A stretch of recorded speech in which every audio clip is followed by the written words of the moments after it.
వారు మహిమతో అగబడి, వారు అనగా ఇక్కడ ఆ ఇద్దరు ఎవరు?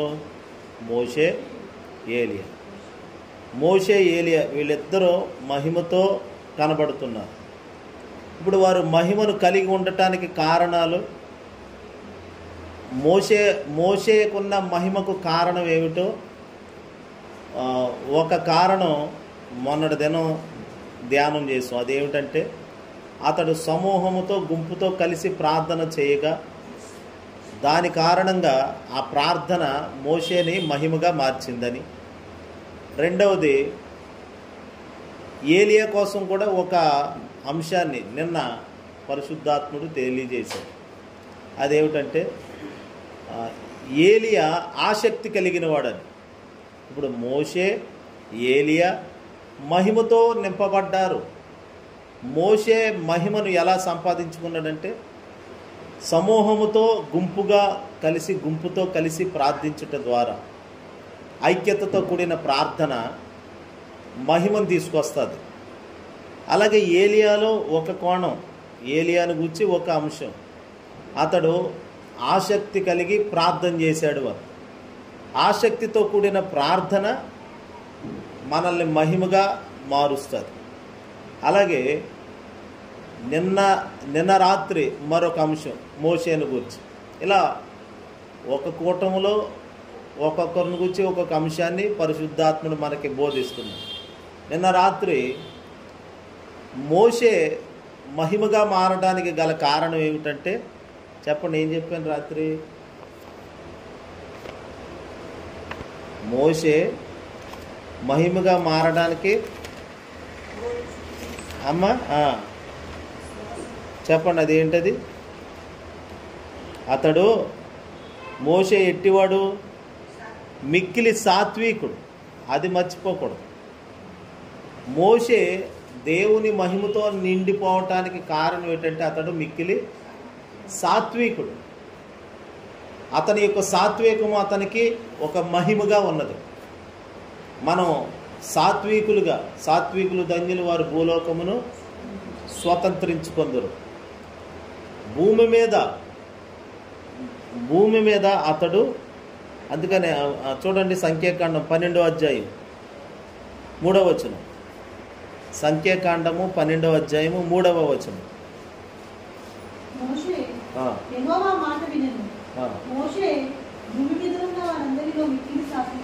భూమి మీద ఉన్న వారందరిలో భూలోకమును స్వతంత్రించుకునే ఒక అరుదైన అనుభవం ఏమిటంటే అతడు గొప్ప సాత్వికుడు, అందరికంటే సాత్వికుడు అంట. భూమి మీద ఉన్న వారందరిలో గొప్ప పేరు పొందుకున్నాడు. ఇక భూలోకాన్ని స్వతంత్రించుకునే దానికి మించిన సాక్ష్యమే ఇది. భూలోకములో అందరికంటే గొప్పవాడిగా ఏ విషయంలో అంటే సాత్వికములో. అంటే ఇంత సాక్ష్యం దేవుడే పలుకుతున్నాడు. ఇలాంటి ఒక సాక్ష్యం మనం దేవుని నుండి సంపాదించేవారిగా, దేవుడే మన అంతరాత్మలో మనకి మనస్సాక్షి అనేది ఉన్నది కాబట్టి ఆ మనస్సాక్షి మనల్ని ఈ విషయంలో నువ్వు సహనంతో ఉన్నావు, ఈ విషయంలో నువ్వు ఓర్పుతో ఉన్నావు అని మన మనస్సాక్షి మనకి ప్రత్యుత్తరం పలుకుతుంది కొన్ని సందర్భాలు. ఓకే, నువ్వు చేసింది కరెక్టే అని. ఒకవేళ మనం కరెక్ట్గా లేకపోతే మన మనస్సాక్షి మన మీద దాడి చేసి నువ్వు ఈ విషయంలో సరిగ్గా లేవు, ఈ విషయంలో నువ్వు క్రమంగా లేవు అని మన మనస్సాక్షి మనకి ఎప్పటికప్పుడు చెప్తుంది. సరిగ్గా ఉంటే సరిగ్గా ఉన్నామని చెప్తుంది, వ్యతిరేకంగా విరోధంగా ఉన్నామంటే విరోధంగా ఉన్నామని కూడా చెప్తుంది. అందుకని మనస్సాక్షికి కల్మషము తోచకుండానట్లుగా దానిని ఎల్లప్పుడూ ఆ దేవుని ఎదుట సరిగ్గా ఉండేటట్లుగా దాన్ని మనం కాపాడుకోవాలి. ఎందుకంటే ఆ మనస్సాక్షి మనల్ని గద్దిస్తుంది. ఒకవేళ మనుషుల గద్దింపులు మనం వినకపోయినా మన మనస్సాక్షి దేవుని ఆత్మ ద్వారా ప్రేరేపించబడి మనల్ని గద్దించినప్పుడు దానికి లోబడితే శిక్షార్థమైన గద్దింపులు జీవమార్గములు అని వాక్యములో రాయబడి. కాబట్టి మనం నశించిపోకుండా ఉండటానికి మన మనస్సాక్షి మనల్ని గద్దించినప్పుడు లోబడాలి. కొంతమంది మనస్సాక్షి వాత వేయబడిన మనస్సాక్షి, ఇంకా గద్దింపు ఎంత గద్దించినా ఇంకా లోబడరు, ఎంత చెప్పినా వినరు. ఒక చోట కాలిన చోటే 10 సార్లు కాలితే ఇక అక్కడ చలనం ఉండదు, అక్కడ నొప్పి ఉండదు.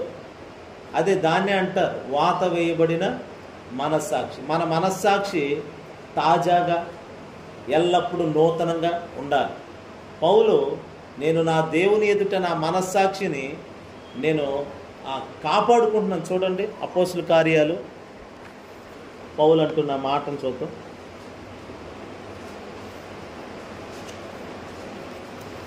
అపోస్తుల కార్యాలు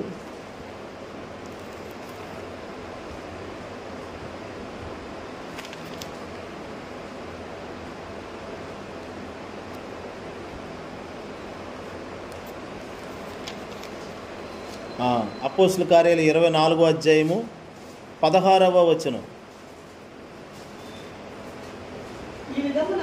అపోస్తుల కార్యములు 16వ అధ్యాయము 24. చదవండి.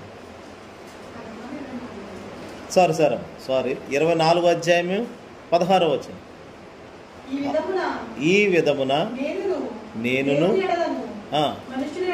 దేవుని ఎడల మనుషుల ఎడలను ఎల్లప్పుడు నా మనస్సాక్షి నిర్దోషమైనదిగా ఉండునట్లు అదిగోండి ఏం చేస్తున్నాడంట? అభ్యాసం అంటే అలవాటు, ట్రైనింగ్ చేసుకుంటున్నాడు. ట్రైనింగ్.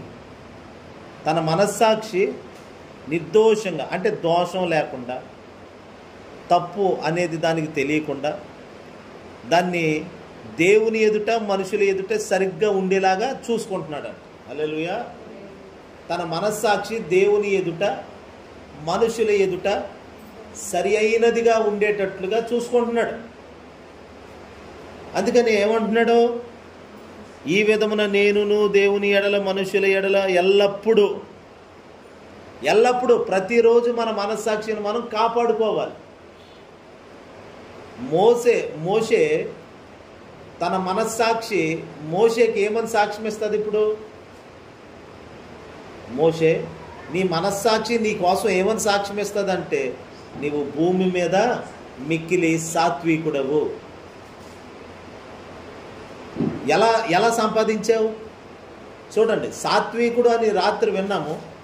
దాంట్లో మరొక పాయింట్ దేవుడు మనతో చెప్పాలనుకుంటున్నాడు. అదేంటంటే ఎలా సంపాదించాడు సాత్వికము? హల్లెలూయా.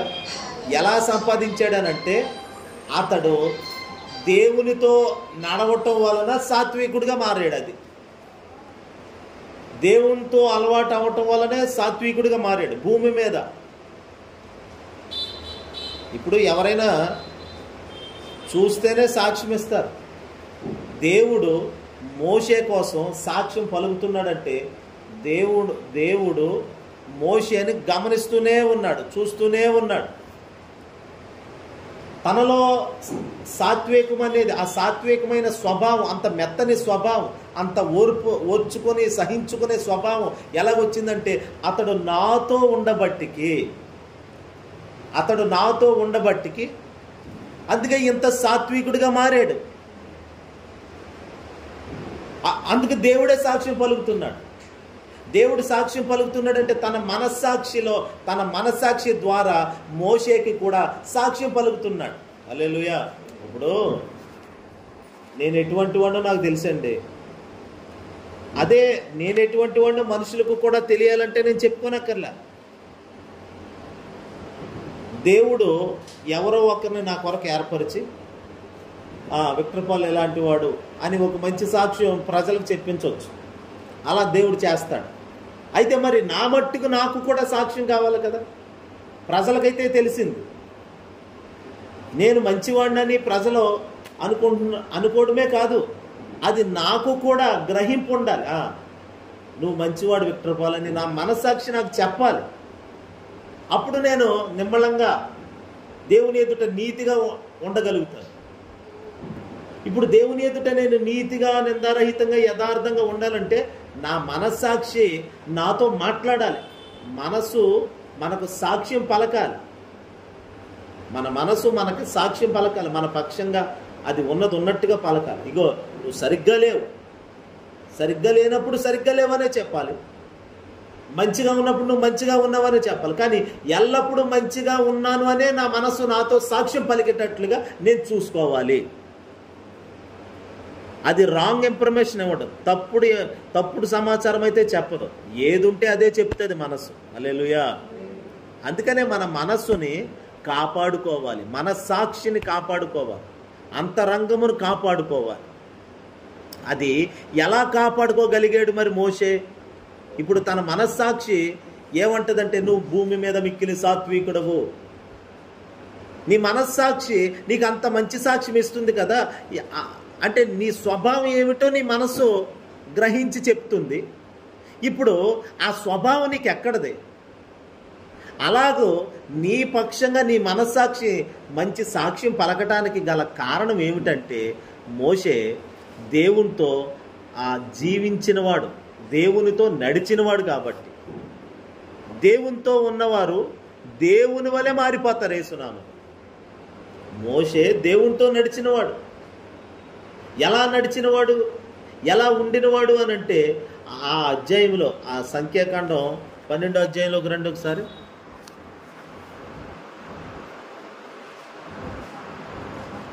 12వ అధ్యాయం 6వ వచనం నుండి చూడండి.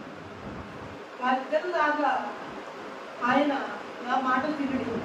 ఇంకా ప్రవక్త ఇండిన ఎడల యెహోవాకు నేను దర్శనం ఇచ్చి అతడు నన్ను తెలుసుకున్నట్లు కలలో అతనితో మాట్లాడుతూ, నా సేవకుడైన మోషే అట్టివాడు కాడు, అతడు నా ఇల్లంతటిలో నమ్మకమైన వాడు. నేను గుడాభావములతో కాదు, దర్శనం ఇచ్చి ముఖాముఖిగా అతనితో మాట్లాడును. అతడు యెహోవా స్వరూపమును నిదానించి చూచును. కాబట్టి నా సేవకుడైన మోషే యెహోవా స్వరూపమును అతడు నిదానించి చూస్తాడు. ఎవరండి? ఎవరి కోసం చదివాం మనం ఇప్పుడు? చెప్పండి అమ్మా. మోషే కోసం. ఈ స్టోరీ అంతా ఎవరి కోసం చెప్తున్నాను చెప్పండి? మోషే కోసం చెప్తాను. మోషే కోసం దేవుడు ఇంకా సాక్ష్యం పలుకుతూ అంటాడు కదా. అంటే ఎవరికి చెప్తున్నాడంటే, మోషే వాళ్ళ అన్నగారు, వాళ్ళ అక్క మిరియాము, అహరోను, వాళ్ళిద్దరికి చెప్తున్నాడు దేవుడు, ఇదిగో మీలో ఒకవేళ ప్రవక్త ఉంటే నా దగ్గరికి రండి, నేను వాళ్ళతో దర్శనమిచ్చి మాట్లాడతా. లేరు కాబట్టి నేను మోషేతో మాట్లాడాను. మోషే ప్రవక్త కాబట్టి నేను గూఢభావంతో కాదు అతనితో మాట్లాడేది, దర్శనమిచ్చి ముఖాముఖిగా సూటిగా మాట్లాడతాను మోషేతో. నేను ఇంత సూటి అయినటువంటి దేవునితో అంత ఎన్కౌంటర్ అయ్యేటట్లుగా, దేవునితో నీవు అంత మమేకమయ్యేటట్లుగా ఎలాగ సంపాదించుకున్నావు అంటే, మోషే దేవునితో నడవటం అలవాటు చేసుకున్నాడు కాబట్టి, దేవుని సన్నిధిలో ఉండటం అలవాటు చేసుకున్నాడు కాబట్టి, మనం ఇలాగ దేవునితో ఈ 21 రోజులు అలవాటు అవుతుంది కదండి. ఈ 21 రోజుల ప్రార్థనల ద్వారా అలవాటు అయ్యి 22వ రోజు నుండి కూడా మనం దేవునితో అలాగా కొన్ని గంటలు అలా రోజు కూర్చోగలిగితే, ఆనాడు మోషే ఎలాగైతే దేవుని స్వరాన్ని నేరుగా వినేవాడో, మనము కూడా ఈ కడవరి దినాల్లో అలాంటి ఒక అనుభవాన్ని మన జీవితంలో పొందుకోగలుగుతాం. హల్లెలూయా. అందుకని దేవుని బిడ్డలారా, మోషే దేవునికి అలవాటైపోయాడు, దేవుడు మోషేకి అలవాటైపోయాడు. ఒకరికి ఒకరు ఎడబాయకుండా, విడవకుండా వారు ఏకమైన అనుభవాలు ఉన్నాయి కాబట్టే మోషేని దగ్గరుండి దేవుడు చూశాడు. కాబట్టి అదే చెప్తున్నాడు దేవుడు. అంటే దేవుడు అక్కడ ఒకవేళ ఒక వ్యక్తి ఉన్నాడు అనుకోండి, ఆ వ్యక్తి మోషేని గమనిస్తూ ఉంటే మోషేలో ఏం చూశాడు అదే చెప్తాడు. ఇప్పుడు అలాగే దేవుడు ఒక వ్యక్తిలాగా మోషేలో ఏమేమైతే చూశాడు అదే చెప్తున్నాడు. మోషే మిక్కిలి సాత్వికుడు, అతడు నా ఇల్లంతటిలో, అంటే ఎక్కడ ఏది దొంగిలించలేదా? దేవుని ఇల్లంటే చిన్నదండి చెప్పండి. మా దేవుని ఇల్లు అంటే చిన్నదా పెద్దదా? అంటే సేవ అనేది చాలా విశాలమైనది, విస్తారమైనది. ఇశ్రాయేలీలు ప్రజలే దేవుని ఇల్లు, సంఘమే దేవుని ఇల్లు. అన్ని లక్షల మంది మధ్యలో మోషే ఎలా ఉన్నాడు? నమ్మకమైన వాడుగా ఉన్నాడంట మోషే. 10 మంది ఉన్నప్పుడు మన నమ్మకాన్ని కాపాడుకోవాలి. 100 మంది ఉన్నప్పుడు నమ్మకాన్ని కాపాడుకోవాలి. లక్షల మంది ప్రజల మధ్యలో నేను ఒక్కడనే ఉన్నప్పుడు కూడా నమ్మకాన్ని కాపాడుకోవాలి. హల్లెలూయా. 10 మంది మధ్యలో దేవుడు మనల్ని పెట్టి పరీక్షించినప్పుడు నమ్మకంగా ఉండాలి. తర్వాత ఆ నమ్మకం కాస్త దేవుడు ఏం చేస్తాడు? బలా నమ్మకమైన మంచి దాసుడా, ఈ కొంచెములో నీవు నమ్మకంగా ఉన్నావు కాబట్టి నిన్ను అనేకమైన వాటి మీద నిన్ను నియమిస్తున్నాను అని యజమానుడు చెప్తాడు. 10 రూపాయలు ఇచ్చి పరీక్షించాడు. 10 రూపాయల విషయంలో నమ్మకంగా ఉన్నాడు. ఆ తర్వాత 1000 రూపాయలు ఇస్తాడు. 1000 రూపాయల విషయంలో నమ్మకంగా ఉంటే 10,000, 10,000లో నమ్మకంగా ఉంటే 1,00,000, 1,00,000లో నమ్మకంగా ఉంటే లక్షలు దాడతాయి. ఇక హల్లెలూయా, చేతులెత్తి చెబుతాం హల్లెలూయా. అలాగా మోషే నా ఇల్లంతటిలో నమ్మకమైన వాడు. దేవుడు మోషేలో ఏదైతే చూసాడో దానిని సాక్ష్యం పలుకుతున్నాడు. దేవుడు మనల్ని ఎప్పుడు గమనిస్తూనే ఉంటాడు, మనల్ని చూస్తూనే ఉంటాడు, మన అంతరంగాన్ని పరిశీలన చేస్తూనే ఉంటాడు. ఆయన పరిశీలనగా తెలుసుకుంటాడు. చూడండి 90వ కీర్తనలో మోషే ఒక మాట అంటాడు.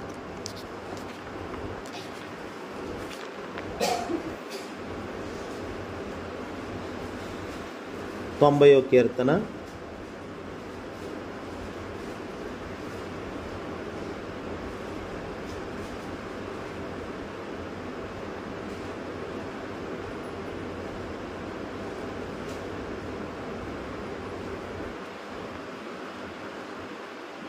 90వ కీర్తనలో ఆ మాట చదవండి.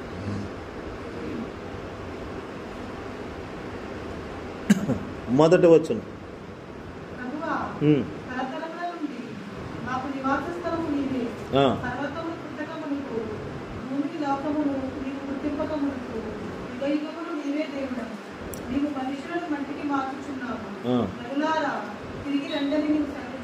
పైన ఆ 90 కీర్తనలో చిన్న అక్షరాలతో ఏమనుంది? ప్రార్థనలో ఏమంటున్నాడో మొదటి లైన్లో, అంటే మోషే ఎవరితో నివాసం చేస్తున్నాడు? దేవునితో నివాసం చేస్తున్నాడు. అంటే మోషేతో పాటు ఇశ్రాయేలీయులు కూడా ఉన్నారు. మా అందరికి నివాసము నీవే, తరతరముల నుండి మాకు నివాస స్థలము. అంటే దేవునిలో మోషే నివాసాన్ని ఏర్పాటు చేసుకున్నాడు. అందుకని దేవునిలో ఉన్న గుణాలు మోషేలో కనబడతాయి. మోషే భూమి మీద మిక్కిలి సాత్వికుడు. యేసు ప్రభువుని గురించి కూడా మత్తయి సువార్త 11:29 చూడండి. మత్తయి సువార్త 11:29.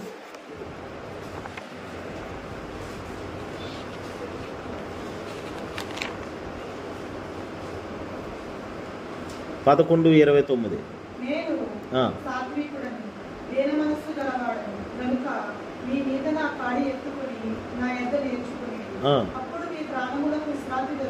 అక్కడ చూడండి, నేను సాత్వికుడను. ఎవరు చెప్తున్నారు ఈ మాట? ఎవరు చెప్తున్నారు ఈ మాట?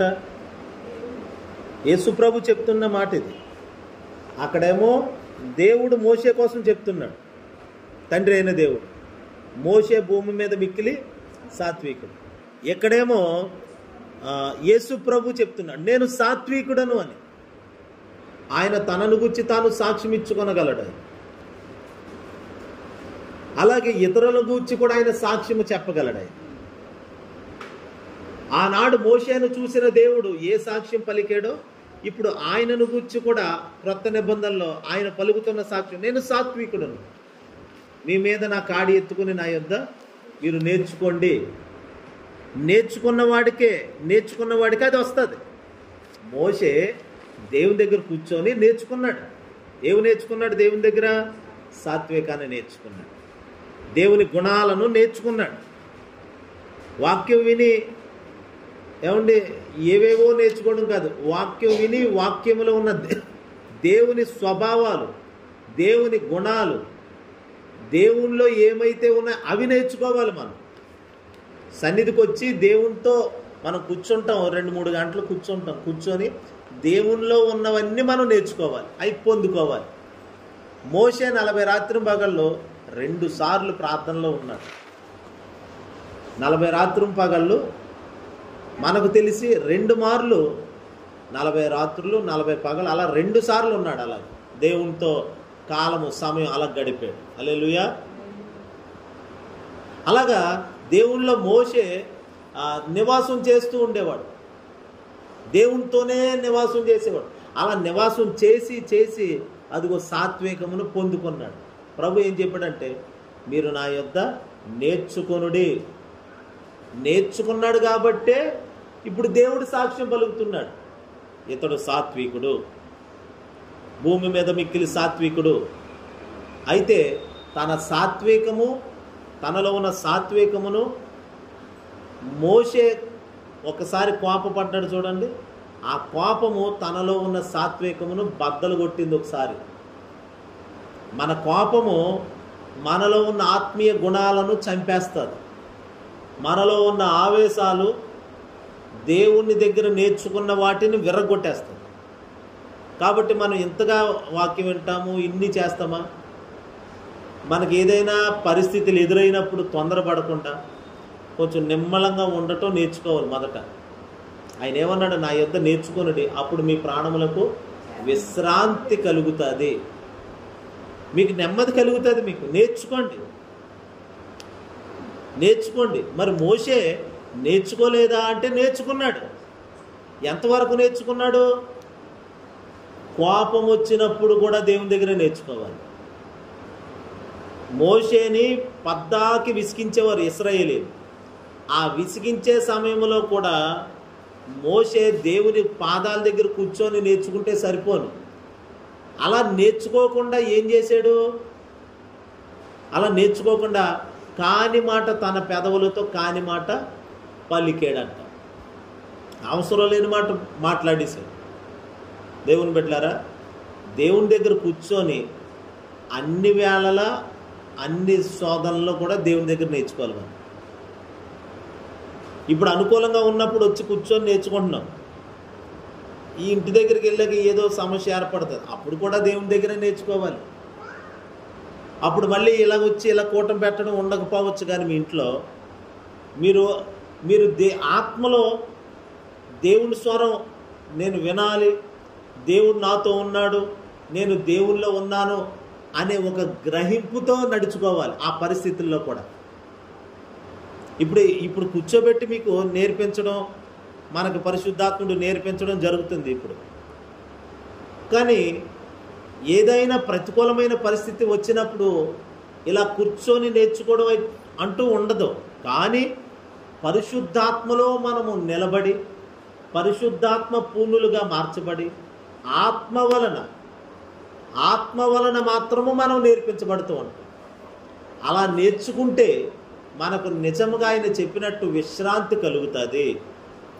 మనం అలసట పడనక్కర్లేదు. అలసట తీరిపోయే అంతటి విశ్రాంతి దేవుడు మనకిస్తాడు. అలసట మన జీవితంలో బరువుగా ఉంటుందో ఆ అలసట కాస్త పోతుంది. చాలా నిమ్మలం కలుగుతుంది. బరువు తగ్గిపోయినట్టు అయిపోతుంది. అది చేస్తున్నాము. హల్లెలూయా. బరువు అనేది ఉండదు. అందుకే దేవుని బిడ్డలారా, ప్రభు దగ్గర మోషే నేర్చుకున్నాడు. ఏమి నేర్చుకున్నాడు చెప్పండి? ఇప్పుడు సాత్వికము నేర్చుకున్నాడు. నేర్చుకున్నటువంటి మోషే పూర్తిగా కడవరకు నేర్చుకుంటే బాగుండు. కానీ మధ్యలో కాస్త గలిబిలి కలిగేసరికి తొందరపడి ఆ 106వ కీర్తన చూడండి, అక్కడ ఏం మాట్లాడాడు?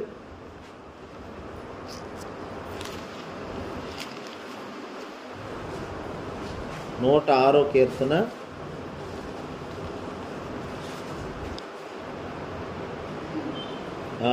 33వ వచనం, 32, 33.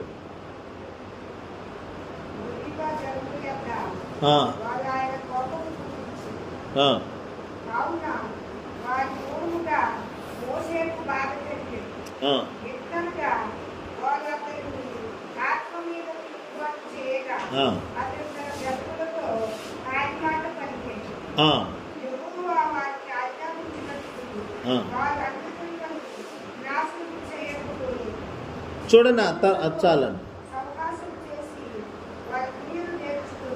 వాళ్ళేమో చూడండి, వాళ్ళేమో అన్యజనులతో సహవాసం చేసి వాళ్ళ క్రియలు వారి కార్యాలు నేర్చుకుంటున్నారు ఇశ్రాయేలీయులు. మోషే దేవునితో సహవాసం చేసి సాత్వికాన్ని నేర్చుకున్నాడు. చూడండి, మొత్తం మీద మనం ఎవరితో సహవాసం చేస్తామో ఆ సహవాసములో వారు ఏం కలిగి ఉన్నారో అది మనం నేర్చుకుంటాం. ఒక దుర్నీతి పరుడితో మనం సహవాసం చేస్తే మనకు అలాంటి వచ్చే అవకాశాలు ఉంటాయి. కాబట్టి మనము వారితో సహవాసం చేయడం కాదు, ఒకవేళ దుర్నీతి పరుడు మనతో వచ్చి సహవాసం చేస్తే మనలో ఉన్న నీతిని వాళ్ళు నేర్చుకోవాలే తప్ప మనము కోరి కోరి వారితో సహవాసం కావాలని చేస్తే వారిలో ఉన్నటువంటి అజ్ఞానము అవివేకం మనలోకి వస్తాయి. వీళ్ళు ఇశ్రాయేలీలు వీళ్ళ మానాన్ని వీళ్ళు ఉండకుండా వీళ్ళు వెళ్ళి పోయి వాళ్ళతో సహవాసం చేశారు. అందుకనే ఆచార సంబంధమైన వ్యవహార కార్యక్రమాలన్నీ నేర్చుకొని వచ్చారు, విగ్రహ సంబంధమైనవన్నీ నేర్చుకున్నారు. మోషే కోరి కోరి వెళ్ళి దేవునితో సహవాసం చేసి సాత్వికమును నేర్చుకున్నాడు. హల్లెలూయా. అయితే ఈ మధ్యలో కాస్త కాని మాట పలికాడు. అంటే మన మాటలు, మళ్ళీ చెప్తున్నాను, మన మాటలు సరిగ్గా సరి అయిన పదాలు సరి అయిన మాటలు కనుక మనం ఉచ్చరించకపోతే మనలో ఉన్నటువంటి ఆత్మీయ గుణాలను చంపేస్తాయి. దేవుని దగ్గర ఎంత నేర్చుకున్నామని కాదు, నేర్చుకున్నది కొంచెమైనా కానీ అది పోకుండా కాపాడుకోవాలంటే మాటలు జాగ్రత్తగా ఉంచుకోవాలి. మనం చెప్పండి, ఏం ఉంచుకోవాలి చెప్పండి అమ్మా? మాటలు జాగ్రత్త పరుచుకోవాలి. మాటలు చాలా జాగ్రత్తగా చూసుకోవాలి. ఏ మాట పడితే ఆ మాట నోట పలకకుండా జాగ్రత్తగా చూసుకోవాలి. అజ్ఞానముగా, అవివేకముగా, అనాలోచనగా, తొందరపడి మాట్లాడితే తొందరపడి నడిచేవాడు దారి తప్పిపోవును అని వాక్యంలో ఉంది. తొందరపడి మాట్లాడకూడదు, తొందరపడిపోకూడదు. అలా మోషే తొందరపడి కాని మాట పలికి వాగ్దానము చేయబడిన దానిని చూడకుండా పొందుకోకుండా అతడు మధ్యలో అభ్యంతరపరచబడ్డాడు. మరి నీలో ఇంత గొప్ప సాత్వికం ఏమైంది? ఉన్న సాత్వికమును కొంత మట్టుకు పని చేయనిచ్చాడు. తర్వాత అతని సొంత మాటలు పనిచేసినాయి. సొంత మాట, సొంత అభిప్రాయం, సొంత ఉద్దేశాలు అదిగో దేవునికి అతన్ని వ్యతిరేకిగా మార్చేసినాయి. మనం ప్రతికూలమైన మాటలు మాట్లాడినప్పుడు జరిగేది ఏంటో తెలుసండి, దేవునికి విరోధంగా మారిపోయేలా చేస్తాయి. అందుకనే వ్యర్థమైన మాటలు మనం పలకకూడదు. ఇతరులకి కీడు తలపెట్టే మాటలు మనం నోట ఉచ్చరించకూడదు. ఇతరులను కించపరిచే మాటలు మనం మాట్లాడకూడదు. మన మాటలు మన ఆత్మీయ జీవితాన్ని పాడు చేస్తాయి, లేక బాగు చేస్తాయి. బాగు చేసే మాటలు మాట్లాడితే ఇంకా బాగుంటాం. మనం ఏది విత్తితే ఆ పంట కోస్తాం. మంచిని మాట్లాడుతూ అలా ఉంటే మనం మంచోళ్ళుగానే ఉంటాం. లేదు పద్దాకి అలా ఇలా మాట్లాడుతూ ఉంటే మన జీవితం అలాగే ఖర్చు అయిపోతుంది, అనవసరంగా ఖర్చు అయిపోతుంది జీవితం. మోషే జీవితం అయితే ఒక్క పర్యాయమే అలా చేశాడు. అతడు ఒక్కసారే కాని మాట పలికాడు, పశ్చాత్తాపడ్డాడు దేవుని దగ్గర. హల్లెలూయా చెప్పండి. పశ్చాత్తాపడ్డాడు. అందుకు గాను దేవుని మహిమ అతన్ని విడిచిపెట్టలేదు. దేవుడు అతన్ని విడిచిపెట్టలేదు. ఇప్పుడు దేవుని మహిమ మోషేని నింపడం, దేవుని మహిమ అతని మీద ఉండటం వలన ఇప్పుడు మోషే మహిమగా కనబడుతున్నాడు అందరికీ. తన సాత్వికము తనని గొప్పవాడిగా చేసింది. కీర్తనలో ఒక మాట ఉంటుంది, నీ సాత్వికము నన్ను గొప్ప చేయును అని. హల్లెలూయా. అంటే దేవుని యొక్క గుణము మనల్ని ఏం చేస్తుంది చెప్పండి? ఆ మాట చదవండి కీర్తనలో.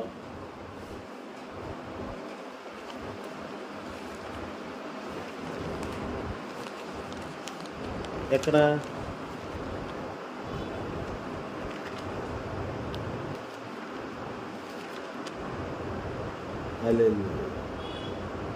చూడండి, కీర్తనలు 18వ అధ్యాయము 35వ వచనం చూడండి.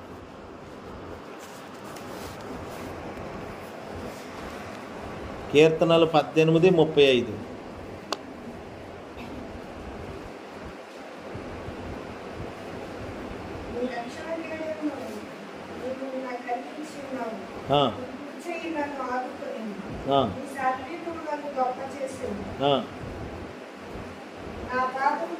చోటు విశాలపరిచితివి. చాలు. అంటే నీ సాత్వికము నన్ను గొప్ప చేసింది. మోషే భూమి మీద మిక్కిలి సాత్వికుడు అంటే ఎంత గొప్పవాడు ఆలోచించండి. యేసుక్రీస్తు యొక్క గుణాలు మనల్ని గొప్ప చేస్తాయి. యేసుక్రీస్తుని ప్రకటించే వారి పాదాలంట పర్వతముల మీద సుందరములై ఉన్నవి. అంటే యేసుక్రీస్తు సువార్త ప్రకటించడం అంటే ఆయన గుణాలను ప్రచురించడం అని అర్థం. ఇప్పుడు నాలో సాత్వికము అనే గుణము బయటకు వచ్చిందనుకోండి, నేను గొప్పవాడిగా మార్చబడతాను. తగ్గించుకున్నంత మాత్రాన మనం ఏమండి తగ్గిపోము, హెచ్చించబడతాం. తాను తగ్గించుకున్నవాడు హెచ్చించబడతాడని వాక్యంలో రాయబడింది. హల్లెలూయా. తాను తగ్గించుకుంటే హెచ్చించబడతాం. తగ్గింపు అనేది మనం నేర్చుకుంటే, దీన మనసు అనేది కలిగి ఉంటే, తగ్గింపు అనేది మనకుంటే దాని వలన నష్టపోము. లేకపోతే ఎదుటి వ్యక్తుల దగ్గర మనం చులకన అయిపోతాం అనే భావన మనకు ఉండకూడదు. తగ్గించుకుంటే హెచ్చించబడతాం ఖచ్చితంగా ఒకరోజు. అందుకనే దేవుని బిడ్డలారా, నీ సాత్వికము నన్ను గొప్ప చేశాను. ఎవరు అంటున్నారు ఈ మాట అంటే కీర్తనకారుడు దావీదులో కూడా ఇట్టి సాత్వికమును చూస్తాం. ఎందుకంటే దావీదు దేవుని హృదయానుసారుడు. చెప్పండి, ఎవరు అమ్మా? ఎవరు హృదయానుసారుడు? దేవుని హృదయానుసారుడు. దావీదు హృదయము దేవుని హృదయం ఏకమైంది. మన హృదయము మనుషుల హృదయాలతో ఏకమవటం కాదు, దేవుని మనసుతో ఏకమవ్వాలి, దేవుని హృదయముతో ఏకమవ్వాలి. అలా ఏకమైనప్పుడే ఆయనలో ఉన్నది మనలోకి వస్తుంది.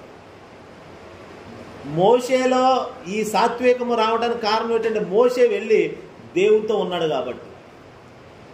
దేవునితో అనేక పర్యాయాలు, అనేక మార్లు దేవునితో అతడు కలిసి నడిచాడు.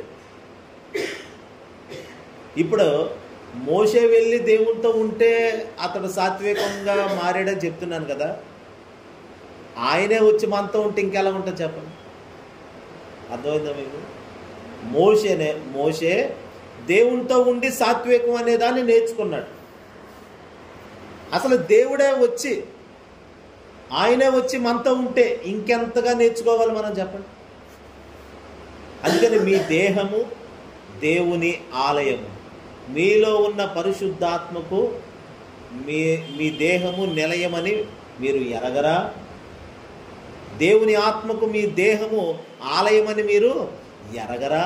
అంటే పరిశుద్ధాత్ముడు దేవుడు మనలోకి వచ్చి ఉన్నాడు. అలా ఉన్నారన్న సంగతి మీరు ఇంకా గుర్తుపట్టలేదా? మీలో పరిశుద్ధాత్ముడు దేవుడు ఉన్నాడు. ఇప్పుడు ఆయన మీలో ఉన్నప్పుడు ఇంకెంత నేర్చుకోవాలి చెప్పండి? ఇప్పుడు మనం స్కూల్లో పిల్లల్ని చదివించడానికి ఫీజులు కట్టి వాళ్ళని పంపించి ఇదంతా మన ప్రయాసం లేదు. ఆ స్కూల్ వాళ్ళే, ఆ ప్రైవేట్ స్కూలు, మంచి స్కూల్ వాళ్ళు వచ్చి మీ పిల్లలకి ఉచితంగా చదువు చెప్తాం, బాగా నేర్పిస్తాం, అమ్మ వినాలి, బాగా నేర్పిస్తాం అని వాళ్ళ మట్టుకు వాళ్ళు ఉచితంగా వచ్చి చెప్తే మనం ఇంకెంత శ్రద్ధగా నేర్చుకోవాలి చెప్పండి? మనం డబ్బులు పెట్టి చదివే శ్రద్ధగా నేర్చుకోవాలని అనుకుంటాం.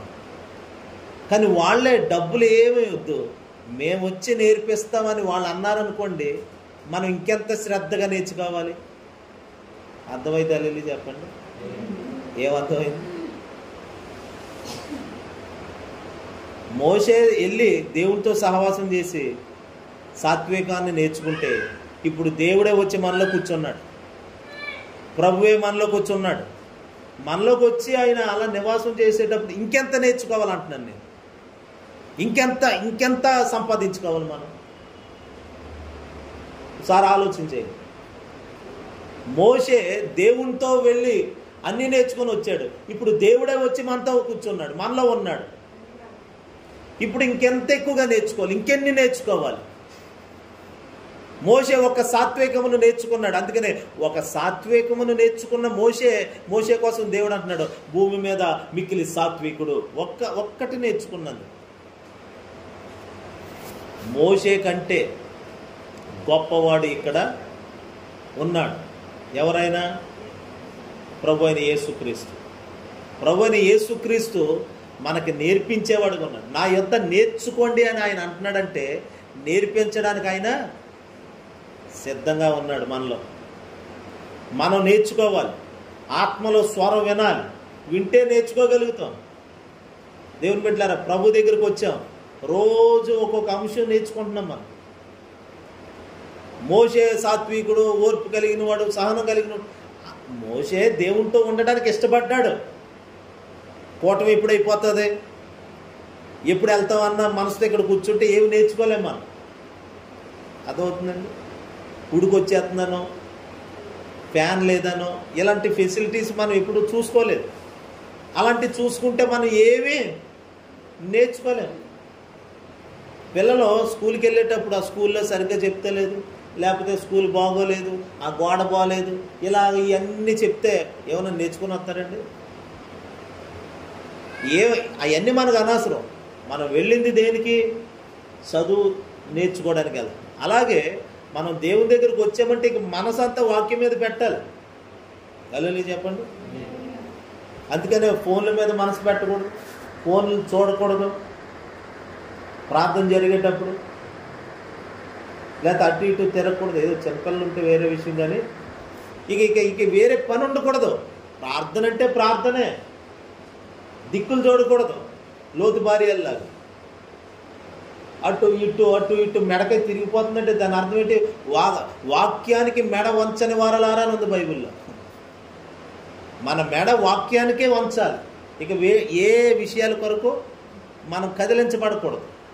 అంత నిష్ఠగా అలా కూర్చొని అలా నేర్చుకుంటేనే మనం నేర్చుకోగలుగుతాం. మనిషి ఎక్కడ మనసు ఎక్కడో తిరుగుతూ ఉందనుకోండి, ఎప్పుడు అలాగే ఉంటారు. వాళ్ళకి ఎప్పుడు చూడండి, 10 సంవత్సరాల తర్వాత కూడా 10 సంవత్సరాల క్రితం ఏ ప్రార్థన చేశారో 10 సంవత్సరాల తర్వాత కూడా అదే ప్రార్థన చేస్తారు. ఎందుకంటే వారికి ఆ ప్రార్థన అదే వచ్చు కాబట్టి. ప్రార్థనలో మార్పు ఉండదు, భక్తిలో మార్పు ఉండదు, ఎందులో మార్పు రాదు. కానీ మార్పు వచ్చిందంటే దాని అర్థం నేర్చుకుంటున్నారని అర్థం. హల్లెలూయా చెప్పండి. నేర్చుకునేవాడికే మార్పులు జరుగుతాయి. యేసు ప్రభు ఆయన ప్రార్థన చేయిచుండగా ముఖము మారెను అని ఉంది బైబిల్లో. ఇప్పుడు ప్రార్థన కూటానికి వచ్చి మనం మార్చుకోవాలి. మారాలి అంటే నేర్చుకోవాలి. ఏదో వచ్చాం పాస్టర్ గారు పెట్టారని భారంగా ఏదో బరువుని ఈడ్చుకొస్తున్నట్లుగా ఎప్పుడు అవుతుందా అన్న భారంతో వస్తే ఎప్పటికీ నేర్చుకోవాలి. ఇంకో 100 సంవత్సరాలు ఒకవేళ మీరు బతికితే 100 సంవత్సరాల తర్వాత కూడా ఇలాగే ఉంటారు. నేను నేర్చుకోవాలి అనుకుంటే మీలో మార్పులు కూడా బయటకు వస్తాయి. మార్చుకుంటారు. మార్పు ఒక గొప్ప నూతనమైన మార్పులు కనబడతాయి మీలో. అందుకని కూర్చోవాలి, ఆయన పాదాల దగ్గర కూర్చోవాలి. నేర్చుకోవాలి, నేను వినాలి, పొందుకోవాలి, నేర్చుకోవాలి అన్నవాడు ఇక దేని మీద దృష్టి పెట్టడు. హల్లెలూయా చెప్పండి. దేని మీద దృష్టి పెట్టరు. తినాలని కానీ ఇప్పుడు 21 రోజు మనకి తినే పని లేదు, తాగే పని లేదు. అట్లా దేవుని దగ్గర కూర్చొని నేర్చుకోవడమే. అలా నేర్చుకుంటే ఖచ్చితంగా మార్పు అనేది మాత్రం చూస్తాం. యేసు ప్రభు ఆ రూపాంతర కొండ ఎక్కి ప్రార్థన చేస్తున్నాడు. ప్రార్థన చేస్తుంటే ముఖం మారిపోయిందంట. ఇప్పుడు ప్రార్థనకే వచ్చాం మనం, ప్రార్థనలు చేసాం, మరి వాక్యం వినాలి కదండి. ప్రార్థన చేసేటప్పుడు కూడా చాలా భారంతో, అందుకే మోకాళ్ళ మీదకి రమ్మంటారు. చదివి ఒకవేళ మోకాళ్ళు పని చేయకపోతే పర్లేదు, కానీ నడుము నొప్పులు ఇలాంటివి ఉన్నవాళ్ళు వేయలేకపోవచ్చు. కింద కూర్చొని నిమ్మలంగా ప్రార్థన చేయొచ్చు. కానీ అలా అలా చేసిన భారంతో చెయ్యాలి. కానీ అలా కూర్చొని కూడా భారంగా చేయలేకపోతే శరీరాన్ని అపవాది బలహీనపరుస్తున్నాడు అని అర్థం. చాలా పట్టుదలగా ప్రార్థన చేయాలి, ఆసక్తితో ప్రార్థన చేయాలి. మనకు అవకాశం ఉండి మనం ఇప్పుడు ప్రార్థన చేయకపోతే రేపు అవకాశాలు రావు. ఇప్పుడు చూడండి, అక్క అవకాశం ఉంది, పాపం ఆసక్తి అయితే ఉంది ప్రార్థన చేయాలని, కానీ చేయడానికి అవకాశం ఉందా? సైతాన్ గడు అంటే సైతాన్ గడు ఫోన్ చేసిన వాళ్ళు సైతాన్ కాదు, సైతాన్ గడు అట్లాగా లాక్కెళ్ళిపోతాం. ఇప్పుడు మనకి ఇప్పుడు అలాంటి బాధలు ఏ ఫోన్లు వచ్చే లేవు కదండి, ఉన్నాయా? దీవెనకు ఉందా? ఇప్పుడు ఎవరన్నా లాక్కెళ్ళిపోతారా మనల్ని? ఎట్రపోలు బయటకు రా అని ఎవరన్నా నన్ను అంటారా? అమ్మ దీవెన బయటకు వచ్చే అర్జెంటుగా రా అని ఎవరైనా టార్చర్ పెట్టే వాళ్ళు ఉన్నారా? ఎవరు లేరు కదమ్మా. మనకు అలాగే ఎవరు లేరు, మనల్ని ఇబ్బంది పెట్టేవాళ్ళు. ఇప్పుడు అవకాశం ఉంది, మనకి పని లేదు, అదో వచ్చి కూర్చున్నాడు వాక్యం అంటున్నాడు అభిషేకం. ఎందుకో దేవుని సన్నిధిలో ఉండాలి, నేర్చుకోవాలి. నేర్చుకునేవాడికి బోల్డ్ అంత ఉంటుందండి సరుకు.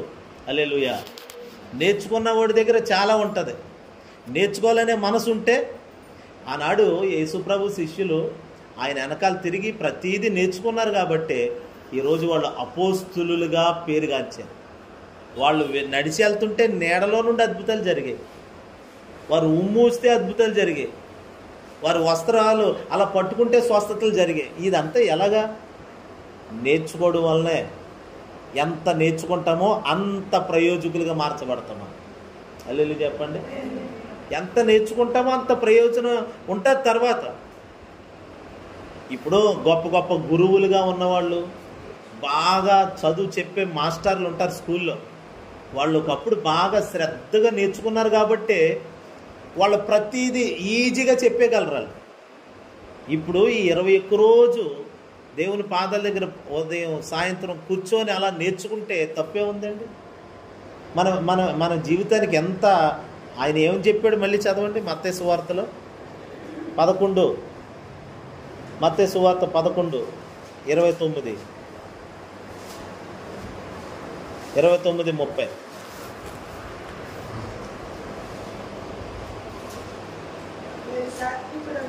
నేను సాత్వికుడను దీన మనస్సు గలవాడును గనుక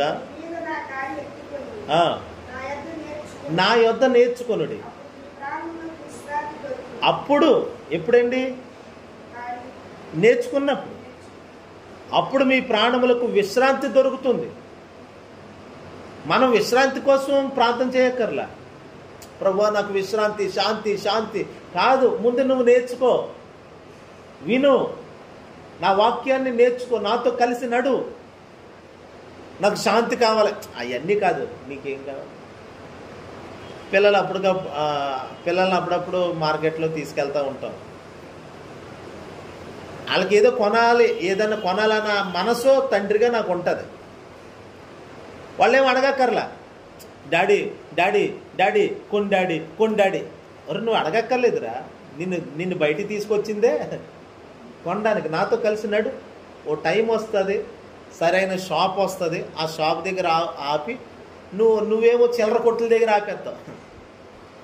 నాసిరకమైన దొరికే చోట నువ్వు ఆపి అది కొని ఇది కొన, ఇవన్నీ వేస్ట్. మంచిదే కొనాలి, శ్రేష్టమైనదే కొని నీకు ఇవ్వాలనుకుంటున్నాను.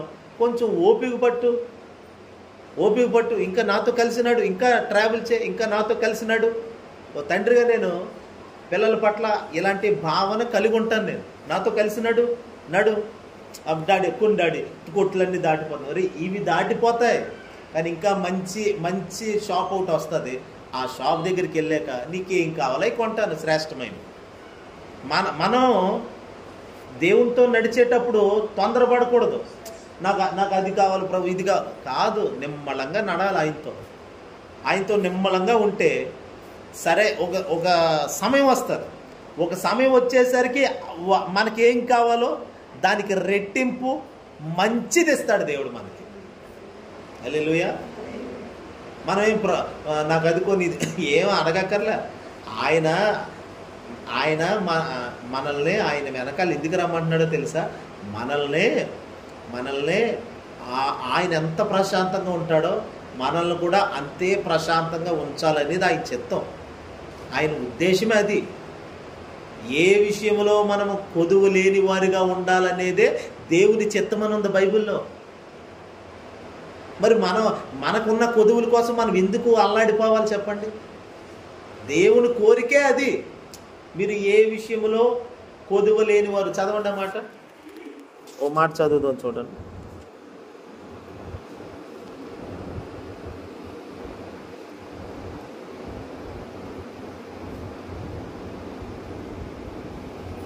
చూడండి,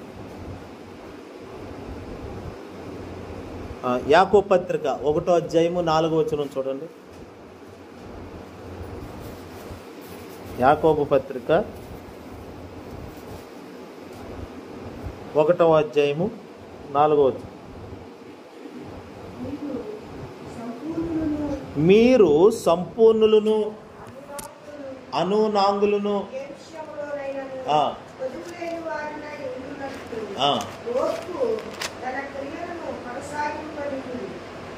అదిగో చూడండి, ఏ విషయంలో కొదవలేని వారినే ఉండునట్లు అని చూసారా? అంటే ఓర్పు తన క్రియను కొనసాగింపునే ఉండి, ఓర్పుతో ఉండండి, సాత్వికంతో ఉండండి, సాత్వికం నేర్చుకోండి, ఓర్పుతో నేర్చుకోండి, సాత్వికముగా నేర్చుకోండి, సాత్వికమును నేర్చుకోండి దేవుని దగ్గర. ఆయనతో అలా నిమ్మలంగా ఉండండి, తొందరపడకండి. ప్రభు ఈ శ్రమ తీసి ఆ బాధ తీసి ఇవన్నీ కాదు, ఆయనతో కూర్చొని ఆయన స్తుతిస్తూ ఆయన చెప్పేది వినండి ఫస్ట్. ఆ తర్వాత నువ్వేం ప్రార్థన చేయాలో అసలు ప్రార్థన చేయకపోయినా ప్రభు కార్యాలు చేస్తాడు ఆయన. అడగక మునిపే అక్కరలన్నీ ఎరిగిన దేవుడు ఆయన. మరి ఎందుకు మరి మన అవసరాలు తీరతలేదంటే తొందరపడుతున్నాం అంతే. మార్తలాగా తొందరపడకూడదు దేనికి. మీరు సంపూర్ణులు అవ్వాలి. చెప్పండి, ఏమవ్వాలి మనం? సంపూర్ణులు. ఆత్మీయ జీవితంలో సంపూర్ణులు గాను, ఆశీర్వాదాలలో కూడా మనం సంపూర్ణులు అవ్వాలి. తర్వాత అనునాంగులు అంటే చాలా మెత్తని వారు అనుకోండి. దాన్ని వివరించడం నాకు అంత రావట్లేదు, కానీ చాలా నమ్రత కలిగిన అనుభవాలు, శృతి మెత్తని వాళ్ళు అంటారు చూడండి, అట్లా అనునాంగులుగా, ఒక దీనులుగా. తర్వాత ఏ విషయంలో మీరు కొదువు లేని వారే ఉండాలి. దేవుడే అంటున్నాడు, మనం కాదు. ప్రభా నాకు ఏ విషయంలో కొదువు లేకుండా చేయి ప్రభా అని మా ప్రార్థన కాదు, అసలు ఆయనే కోరుకుంటున్నాడు అలాగా. ఏ విషయంలో కొదువ లేని వారుగా నువ్వు ఉండాలి, నువ్వు అలా ఉండాలనేది దేవుడు అనుకుంటున్నాడు. అలా కొదువు లేకుండా ఉండినట్లు ఆ ఓర్పు తన క్రియను కొనసాగింపనీయుడు. ఓర్పుతో కనిపెట్టుకోండి. మోషే అలాగే దేవుని దగ్గర ఓర్పుగా, సహనంతో, సాత్వికముగా ఉండి ఆయన గుణాలు నేర్చుకున్నాడు. అందుకనే మోషే ఒక మహిమ కలిగిన మందిరముగా కనబడుతున్నాడు ఈరోజు. అటు పాత నిబంధనలో దేవుడు దేవుని మహిమను ధరించాడు, క్రొత్త నిబంధనలో ఆ మహిమ ప్రకాశిస్తుంది. ఇప్పుడు యేసయ్య వచ్చాక మహిమ రెట్టింపు అయ్యింది. ఆయన ఎందుకంటే ప్రాణం పెట్టాడు, ఇంకా ఎక్కువగా మనల్ని శుద్ధి చేశాడు. పాత నిబంధనలో వాక్యం ఇచ్చాడు, పాత నిబంధనలో హెచ్చరికలు ఇచ్చాడు, ప్రవచనాలు ఇచ్చాడు, పాత నిబంధనలో ఆజ్ఞలు ఇచ్చాడు. వీటి ద్వారా కొంత మట్టుకు పరిపూర్ణత, కొంత మట్టుకు. కానీ యేసుక్రీస్తు వచ్చి ఇంకా రక్తం ఇచ్చాడు, తన ప్రాణం ఇచ్చాడు, ఆయన కృపను తీసుకొచ్చాడు. ఇప్పుడు చూడండి, పాత నిబంధనలో ఉన్న ఆజ్ఞల ద్వారా కొంత ప్రయోజనం అయితే, క్రొత్త నిబంధనలో దొరికే కృప వలన ఇంకా ప్రయోజనం కలుగుతుంది మనకి. హల్లెలూయా. పాత నిబంధనలో దేవుని ఆజ్ఞలు మనల్ని నీతిగా చేస్తాయి కొంత మట్టికి, కానీ క్రొత్త నిబంధనలో ఆయన కృపా సంపూర్ణుడిగా, కృపా సత్య సంపూర్ణుడిగా వచ్చాడు. కాబట్టి ఆ కృప వలన మరింతగా మరింత నీతిగా మారిపోతున్నాం మనం. ఇప్పుడు ఇంకా కొదువలేని వారిగా మారిపోతున్నాం. ఏ విషయంలో కొదువు అనేది నాకు ఆ విషయంలో ఇంకా కొంచెం ఇబ్బంది ఉందండి, ఈ విషయంలో ఇబ్బంది ఉండదు, ఇలా చెప్పే వరకు ఉండకూడదు. అసలు ఇబ్బందులు అనేవి ఏమండి, ఇంకా మనకి ఏదైనా ఇబ్బంది ఉందంటే అదేంటో తెలుసా? సువార్త ప్రకటించేటప్పుడు ఎదురవుతాయి చూడండి శ్రమలు, అవి తప్ప ఇంకెందులో మనకి ఇబ్బందులు ఉండకూడదు అంతే. హల్లెలూయా చెప్పండి, హల్లెలూయా చెప్పండి. సువార్త ప్రకటించే విషయంలో, సేవా విషయంలో శ్రమలో బాధలో ఇవే ఉండాలి తప్ప ఇతర విషయాలలో మనకి ఏ ఇబ్బందులు రాకోకుండా ఉండాలని దేవుని యొక్క నిర్ణయం. మనకు పోరాటం ఉండాలి, అపవాదితోనే పోరాటం ఉండాలి. మనుషులతో ఇక ఏ పోరాటాలు మనకి ఉండకూడదు, ఏ యుద్ధాలు ఉండకూడదు, ఏ గొడవలు ఉండకూడదు, ఏ గందరగోళాలు ఉండకూడదు. ఉంటే సైతానుగాడితోనే మన ఫైటింగ్ ఉండాలి అంతే. అంతే తప్ప ఇక మనుషులతో మనం వాగ్వివాదాలకు దిగకూడదు. చూడండి దేవుని మనుషులకు నెమ్మది లేకుండా చేసే సైతాను శక్తులు తిరుగుతున్నాయి. 4 కోట్ల పైనున్న ఆస్తిని కాజేయాలని చూస్తున్నారు, తప్పుడు సంతకాలు పెట్టుకుని. 4 కోట్లు 2,000 గజాల్లో ఉన్న ఇంటిని, 2.5 ఎకరాల పొలాన్ని అక్రమంగా రాయించేసుకొని సంతకాలు పెట్టించేసుకొని బ్యాంకుల ద్వారా నోటీసులు పంపిస్తే కట్టుబట్టలతో ఆ కుటుంబం బయటకు వచ్చారు. ఇప్పుడు ఇందా మనం ప్రార్థన చేసాం. ఎంత అన్యాయం చూడండి. చిన్న అన్యాయం జరిగితే మనం ఓర్చుకోలేకపోతున్నాం, వాళ్ళకి ఎంత అన్యాయం జరిగింది. ఒక జత బట్టలు లోపలికి వెళ్ళి తీసుకుంటాం, సీలేసారు. బ్యాంక్ కూడా వచ్చి సీలేసాడు ఆ ఇంటికి. పిల్లలు, భార్య, భర్త బయట ఉన్నారు, ఇంటి బయట. మరి వండుకుంటాకి అన్నీ కొనుక్కోవాలి, మళ్ళీ కొత్తవి కొనుక్కోవాలండి. ఎంత అన్యాయం జరుగుతుందో చూడండి సమాజంలో. మనకి ఎవడైనా కొంచెం మోసం చేస్తే చిన్నదానికి తట్టుకోలేకపోతున్నాం. అలాంటివి జరిగినప్పుడు మనము సాత్వికంగా ఓర్పు తన క్రియను కొనసాగింపనియాలంతే. ఓర్పుతో ఎదురు చూడాలంతే. కొన్నిసార్లు ఏం చేయలేము మనం, నిమ్మళంగా దేవుని దగ్గర కనిపెట్టుకుని ఉండటమే. మోషే అలాగా, అందుకనే అలా సంపాదించుకున్నాడు. అలా ఉండిపోయి దేవుని దగ్గర ఉండిపోయి సంపాదించుకున్నాడు. తొందరపడిపోయి గాబరా పడిపోతే ఏం జరగదు. అలా నిమ్మలంగా ఉండిపోయాడు. 40 రోజులు పగలో రాత్రి అలా ఉండిపోయాడు. మరోసారి 40 రోజులు పగలో రాత్రి ఉండిపోయాడు. అలా ఉండిపోయి దేవుని దగ్గర కనిపెట్టుకుంటూ అన్నీ సంపాదించుకున్నాడు.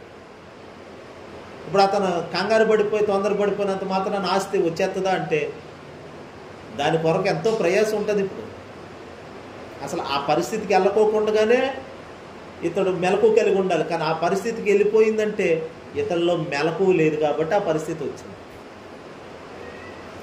చూడండి దేవుని బిడ్డ. కాబట్టి ఓర్పు క్రియ చేస్తుందంట. ఏం చేస్తుంది చెప్పండి? పని చేస్తుంది. ఓర్పుగా ఉన్నామనుకోండి, ఇలా ఓర్చుకుంటే ఏముంటుందండి పని? ఎంతని ఓర్చుకోనండి. ఓర్చుకోవడం వల్ల ప్రయోజనం ఏముంది? ఆ ఓర్పులోనే గొప్ప కార్యాలు ఉన్నాయండి బైబిల్లో. ఓర్పు గొప్ప ద్రోహ కార్యములు జరగకుండా ఆపుతుంది. అయితే అది చేయాల్సిన పని అది చేస్తుంది. చాప కింద నీరులాగే ఉంటుంది తెలుసండి.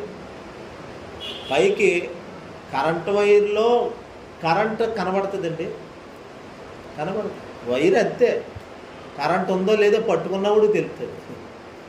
అలాగే ఓర్పు అనేది పైకి అలాగా అతను నిమ్మలంగా ఉన్నాడు కదా, ఏమంటలేదు కదా, మనం ఎన్ని తిట్టినా, ఎంత అరిసి గీ పెట్టినా, ఎన్ని చేసినా ఏం మాట్లాడదు కదా, ఆమె ఏం మాట్లాడదు కదా, ఇంకా వాళ్ళ మీద ఇంకా యుద్ధం చేద్దాం అని వాళ్ళు ఇంకా రెచ్చిపోతుంటే మనం అలాగే ఓర్పుతో ఉంటే, ఓర్పు సహనం ఆయన కదిలిస్తుంది. అలా ఇప్పుడు నన్ను ఎవరో దాడి చేస్తున్నారు, నా మీద దాడి చేస్తున్నారు, నేను అలాగే ఓర్చుకుంటున్నాను. చివరికి నాలో ఉన్న ఓర్పు సహనం అది నాది కాదు, ఆయనది. అందుకని ఆయన ఎంతవరకు ఓర్చుకోవాలో ఓర్చుకుంటాడు. ఒక్కసారి లేచి నిలబడతాడు, శత్రువులందరూ చెదిరిపోతారంట. చేతులెత్తాలి చెప్పండి, శత్రువులు చెదిరిపోతారు. అందుకని ఆయన చెదరగొట్టే వరకు మనం ఏం చేయాలి? ఇక్కడ సాత్వికాన్ని నేర్చుకోవాలి. ఆయన పాదాల దగ్గర కూర్చోడమే.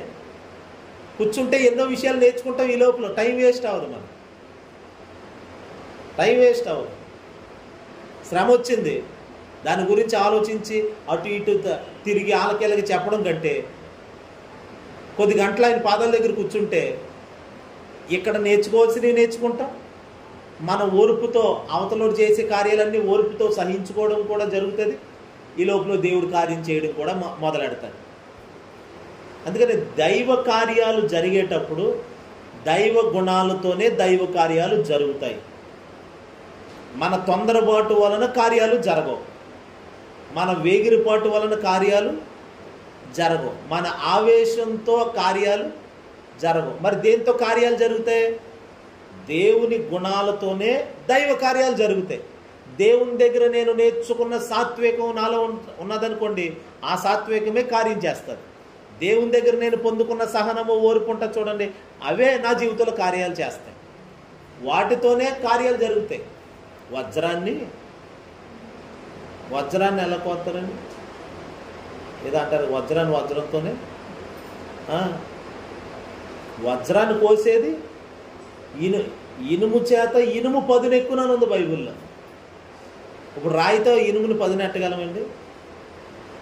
ఇనుము పదునెక్కాలంటే మరొక ఇనుము దాని మీద దాన్ని నోరాలి. అదే అంటున్నాను దేవుని బిడ్డ. దేవుళ్ళ గుణాలతోనే మనం దైవ కార్యాలు సంపాదించుకోవాలి. దేవా నాకు ఒక అద్భుతం చేయవా, అద్భుతం చేసే గుణం ఏమిటో ఆయన దగ్గర పొందుకొని నేను రెడీగా ఉంటే ఆయన అద్భుతం చేస్తారు. నాకు స్వస్థత ఇవ్వా, ఎవరు ఇవ్వాలి స్వస్థత? చెప్పండి, ఎవరు ఇవ్వాలి స్వస్థత? స్వస్థత ఎవరు ఇవ్వాలండి? దేవుడే కదా. మరి స్వస్థత ఇవ్వాల్సినోడు ఆయన అయినప్పుడు ఆయన గాయాలు స్వస్థపరుస్తాయని ఉంది బైబిల్లో. ఆ గాయాల కోసం ఎదురు చూడాలి మనం. ఉన్నాయి, ఆయన స్వస్థత ఇచ్చేవాడు ఆయనే. స్వస్థత దేని మూలంగా ఇస్తాడో అవి కూడా ఆయనలోనే ఉన్నాయి. అవి పొందుకోవాలి మనం. స్వస్థపరిచే గాయాలు, మెడిసిన్ ఉంది ఆయన దగ్గర. హల్లెలూయా. ఆయన మాటే మనకు ఒక మెడిసిన్ లాగా పనిచేస్తుంది. ఆయన మాట మీద, ఆయన గాయాల మీద మనకు విశ్వాసం, మన విశ్వాసం ఆయన గాయాల మీదకు తిరగాలి. మన విశ్వాసం ఆయన మాట మీదకు తిరగాలి. ఇప్పుడు అడగొచ్చు మనం, ప్రభువా నీ మాట చొప్పున నేను నమ్ముతున్నాను, నాకు స్వస్థత దయచేయి, స్వస్థపరచు. తల బాదుకున్న ఆ కార్యం జరగదు. కానీ కేవలం ప్రభువా నీ మాట యందు నేను నమ్మిక ఉంచుచున్నాను, నాకు స్వస్థత దయచేయి. చెయ్యాల్సిన విధానంలో ప్రార్థన చెయ్యాలి. కాబట్టి దేవుని బిడ్డలారా, మోషే భూమి మీద మిక్కిలి సాత్వికుడిగా ఉండి దేవుని యొక్క మహిమ మందిరముగా మార్చబడ్డాడు. అతను దేవుని మహిమతో కప్పబడ్డాడు, నింపబడ్డాడంటే ఆయన పాదాల దగ్గర ఎన్నో సంవత్సరాలుగా గంటల తరబడి కూర్చొని నేర్చుకున్నాడు. ఈరోజు అతడు నేర్చుకున్నదే అతన్ని మహిమగా మార్చింది. రేపు మనల్ని ప్రయోజకులుగా చేర్చేది ఏంటో తెలుసండి. ఈ రోజుల్లో మనం ప్రభు దగ్గర కూర్చొని నేర్చుకుంటాం, గంటల తరబడి, పగలు రాత్రి. ఇది రేపు మనల్ని ప్రయోజకులుగా మారుస్తుంది. నేను నమ్ముతున్నాను, తప్పకుండా మనం ప్రయోజకులుగా మారబోతున్నాము. దేవుడి మాటలు మన వినికిల్లో దీవించును గాక. ప్రార్థన చేసుకుంటాం.